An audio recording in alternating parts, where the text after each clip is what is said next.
ನಮಸ್ಕಾರ ಎಲ್ಲರಿಗೂ, ನಾನು ಶ್ವೇತಾ. ಇವತ್ತಿನ ರೆಸಿಪಿ ಮುದ್ದೆ, ಉಪ್ಸಾರು ಮತ್ತು ಹಸಿ ಖಾರ. ಸೊ ಯಾವ ರೀತಿ ಮಾಡೋದಂತ ನೋಡೋಣ. ಮೊದಲು ಒಂದು ತವ ಇಟ್ಕೊಂಡು ಮೆಣಸಿಕಾಯಿನ ಸುಟ್ಕೊತಾ ಇದ್ದೀನಿ. ನಮ್ಮ ಕಡೆ ನಾವು ಸುಟ್ಬಿಟ್ಟೆ ಮಾಡೋದು, ಒಬ್ಬರು ಜೊತೆನೇ ಸೊಪ್ಪು ಜೊತೆ ಬೇಯಿಸ್ಕೊಂಡು ಮಾಡ್ತಾರೆ. ಬಟ್ ನಮ್ಮ ಕಡೆ ಸುಟ್ಟಿನೇ ಮಾಡೋದು. ಹಸಿರು ಮೆಣಸಿಕಾಯಿನ ಸುಟ್ಕೊಂಡು ಸ್ವಲ್ಪ ಹಸಿರು ಮೆಣಸಿಕಾಯಿನ ಮಧ್ಯೆ ಚುಚ್ಕೊಬೇಕಾಗತ್ತೆ, ಇಲ್ಲಾಂದರೆ ಸಿಡಿಯೋ ಚಾನ್ಸಸ್ ಇರುತ್ತೆ. ಅದಕ್ಕೆ ಅದಾದಮೇಲೆ ಜೀರಿಗೆ, ಮೆಣಸು, ಬೆಳ್ಳುಳ್ಳಿ, ಒಂದು ಗೆಡ್ಡೆ ಬೆಳ್ಳುಳ್ಳಿ ಮತ್ತು ಸ್ವಲ್ಪ ಹುಣಸೆಹಣ್ಣು, ಉಪ್ಪು ಮತ್ತು ಕೊತ್ತಂಬರಿ ಸೊಪ್ಪು ಹಾಕ್ಬಿಟ್ಟು ನೈಸ್ಗೆ ರುಬ್ಕೊಳ್ಳೋಣ. ನಾನು ಈಗ ಬೇರೆಯವರೆಲ್ಲ ಕಾಳು ಸೊಪ್ಪು ಹಾಕ್ಕೊಂಡು ಜೊತೆಲೇ ಮಿಕ್ಸ್ ಮಾಡಿ ರುಬ್ಕೊತಾರೆ. ಬಟ್ ನಮ್ಮಲ್ಲಿ ಇದೇ ಥರ ಮಾಡೋದು. ಸ್ಟೋರ್ ಮಾಡಿ ಇಟ್ಕೊಬೋದು 1 ವೀಕ್ ತನಕ. ಸೊ ಅದರಿಂದ ಆ ಥರ ರುಬ್ಕೊಂಡು ನಾನು ಇಟ್ಕೊತಾ ಇದ್ದೀನಿ. ಅದಾದಮೇಲೆ ಒಂದು ಕುಕ್ಕರ್ ತೊಗೊಂಡು ಅದಕ್ಕೆ ಬೇಳೆಕಾಳು ಮತ್ತು 1 ಟೊಮೊಟೊ ಹಾಕ್ಬಿಟ್ಟು ನಾನು ಕುಕ್ಕರ್ ಮುಚ್ಚಳ ಮುಚ್ಚಿ ಬೇಯಿಸ್ಕೊತಾ ಇದ್ದೀನಿ. 1 ವಿಸಲ್ ಬೆಂದರೆ ಸಾಕಾಗುತ್ತೆ ಇದು. ಯಾಕಂದರೆ ಸೊಪ್ಪು ಜೊತೆ ಮತ್ತೆ ಬೇಯೋದ್ರಿಂದ 1 ವಿಸಲ್ನ ಕೂಗಿಸ್ಕೊತಾ ಇದ್ದೀನಿ. 1 ವಿಸಲ್ ಆದಮೇಲೆ ನಾನು 2 ಥರ ಸೊಪ್ಪು ತೊಗೊತಾ ಇದ್ದೀನಿ. ಇಲ್ಲಿ ದಂಟಿನ ಸೊಪ್ಪು ಮತ್ತು ಕೀರೆ ಸೊಪ್ಪು ಅಂತ ಕರಿತೀವಿ ನಮ್ಮ ಕಡೆ. ನಿಮ್ಗೆ ಯಾವ ಸೊಪ್ಪು ಬೇಕೋ ಅದನ್ನು ತೊಗೊಬೋದು. ಸೊ ಹಸಿ ಅವರೆಕಾಳು ಜೊತೆನೂ ಮಾಡ್ಬೋದು. ಹಸಿ ಅವರೆಕಾಳು ಇಲ್ಲ ನಾನು ಬೇಳೆಕಾಳು ಜೊತೆ ಮಾಡ್ತಾಯಿದ್ದಿಲ್ಲ, ಮತ್ತು ಅಲಸಂದೆ ಕಾಳು ಜೊತೆ, ಹೆಸರು ಕಾಳು ಜೊತೆ ಯಾವುದ್ರ ಜೊತೆನಾದರೂ ಈ ಉಪ್ಸಾರನ್ನ ಮಾಡ್ಕೊಬೋದು. ತುಂಬ ಚೆನ್ನಾಗಿರುತ್ತೆ. ನಮ್ಮದು ಮಂಡ್ಯದು ಟ್ರೆಡಿಷನಲ್ ಫುಡ್ಡು ಅಂತಲೂ ಇದು ತುಂಬ ಫೇಮಸ್ಸು. ನಿಮಗೂ ಗೊತ್ತು, ಉಪ್ಸಾರು ಮುದ್ದೆ ಅಂತಂದರೆ ಯಾರಿಗೆ ತಾನೇ ಇಷ್ಟ ಆಗಲ್ಲ, ಅಷ್ಟೇ ರುಚಿಯಾಗಿರುತ್ತೆ ಕೂಡ.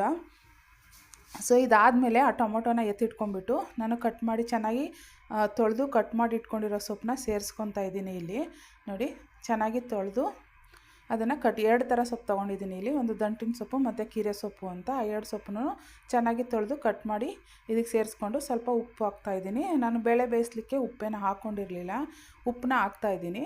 ಉಪ್ಪು ಹಾಕ್ಬಿಟ್ಟು ಅದನ್ನು ಒಂದು ಸಲ ಮಿಕ್ಸ್ ಮಾಡಿಕೊಂಡು ಒಂದು ಸ್ವಲ್ಪ ಹೊತ್ತು ನಾನೇನು ಕುಕ್ಕರ್ ಮುಚ್ಚಳ ಮುಚ್ಚಿ ಬೇಯಿಸ್ತಾಯಿಲ್ಲ, ಹಾಗೇ ಬೇಯಿಸ್ಕೊತಾ ಇದ್ದೀನಿ. ಬೇಗ ಬೆಂದೋಗ್ಬಿಡುತ್ತೆ, ಸೊಪ್ಪೇನು ಬೇಗ ಬೇಯುತ್ತೆ ಅದರಿಂದ. ಸೊ ಸೊಪ್ಪು ಬೆಂದಾದಮೇಲೆ ನಾನು ಅದನ್ನು ಮಾಮೂಲಿ ಸೊಪ್ಪನ್ನ ಸಪ್ರೇಟ್ ಮಾಡಿಕೊಂಡು ಸೋರ್ಲಿಕ್ಕೆ ಇಡ್ತಾಯಿದ್ದೀನಿ. ಸೋರ್ಲಿಕ್ಕೆ ಇಟ್ಬಿಟ್ಟು ಈಗ ಸೊಪ್ಪು ಒಗ್ಗರಣೆ ಮಾಡ್ಕೊಳ್ಳೋಣ. ಒಗ್ಗರಣೆಗೆ ಒಂದು ಬಾಣಲಿ ಇಟ್ಬಿಟ್ಟು ಈರುಳ್ಳಿ ಮತ್ತು 1 ಮೆಣಸಿಕಾಯಿನ ಹಾಕ್ತಾಯಿದ್ದೀನಿ.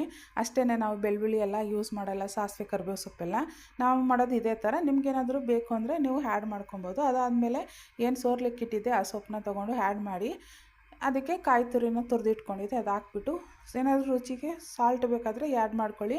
ನನಗೇನಿಲ್ಲಿ ಬೇಡ. ಈರುಳ್ಳಿ ಏನಾದರೂ ಫ್ರೈ ಮಾಡಬೇಕಾದ್ರೆ ಒಂದು ಚಿಟಿಕೆ ಹಾಕಿ ನೀವು ಫ್ರೈ ಮಾಡ್ಕೊಬೋದು. ಇದಾದಮೇಲೆ ಸೊಪ್ಪಿನ ಪಲ್ಯ ಆಯಿತು. ಇವಾಗ ಮೇಯ್ನು ನಮ್ಮ ಮಂಡ್ಯ ಊಟ ಅಂತ ಹೇಳೋಕ್ಕೆ ಬೇಕಾಗಿರೋದು ಮುದ್ದೆ ಮಾಡಲಿಕ್ಕೆ ನಾನು ಇಲ್ಲಿ 2 ಲೋಟ ನೀರು ಹಾಕ್ಕೊತಾ ಇದ್ದೀನಿ. 2 ಲೋಟ ನೀರಾಗಿ ನೀವು ಅಳತೆ ತೊಗೊಬೋದು, ಅಳತೆ ಹಾಕ್ಬಿಟ್ಟು ಮಾಡ್ಕೊಬೋದು. ಅದಕ್ಕೆ 1 ಸ್ಪೂನ್ ತುಪ್ಪ ಸೇರಿಸ್ಕೊತಾ ಇದ್ದೀನಿ. ತುಪ್ಪ ಸೇರಿಸಾದ್ಮೇಲೆ ಅದು ಚೆನ್ನಾಗಿ ಕುದಿ ಬಂದಮೇಲೆ ಎಷ್ಟು ಬೇಕೋ ಅಷ್ಟು ರಾಗಿ ಹಿಟ್ಟನ್ನ ಹಾಕ್ಕೊಂಡು ಈ ಥರ ಚೆನ್ನಾಗಿ ತಿರುಗ್ಕೊಬೇಕು. ನೋಡಿ, ಗಂಟಿಲ್ದಿರೋ ಥರ ಆಗುತ್ತೆ. ಈಸಿ ಇದೆ ಮಾಡೋದು, ಬಟ್ ನಮ್ಗೆ ಅಭ್ಯಾಸ ಇರುತ್ತೆ. ಹೊಸ್ದಾಗಿ ಮಾಡೋರು ಸ್ವಲ್ಪ ನೋಡ್ಕೊಂಡು ಮಾಡ್ಬೋದು. ಅದಾದಮೇಲೆ ಚೆನ್ನಾಗಿ ತಿರ್ಕೊಂಡು ಅದಕ್ಕೆ ಸ್ವಲ್ಪ ನೀರು ಮೇಲೆ ಚಿಮ್ಕಿಸ್ಕೊಂಡು ಒಂದು 5 ನಿಮಿಷ ಮುಚ್ಚಳ ಮುಚ್ಚಿ ಬೇಯಿಸ್ಕೊಬೇಕಾಗತ್ತೆ. ಅಂದರೆ ಈಸಿ ಆಗುತ್ತೆ, ಬಟ್ ಫಸ್ಟ್ ಟೈಮ್ ಮಾಡೋರಿಗೆ ಸ್ವಲ್ಪ ಕಷ್ಟ ಆಗುತ್ತೆ. ಇದಾದಮೇಲೆ ನಾನು ನೋಡಿ ಮುದ್ದೆ ಕಟ್ಕೊತಾ ಇದ್ದೀನಿ. ಈ ಥರ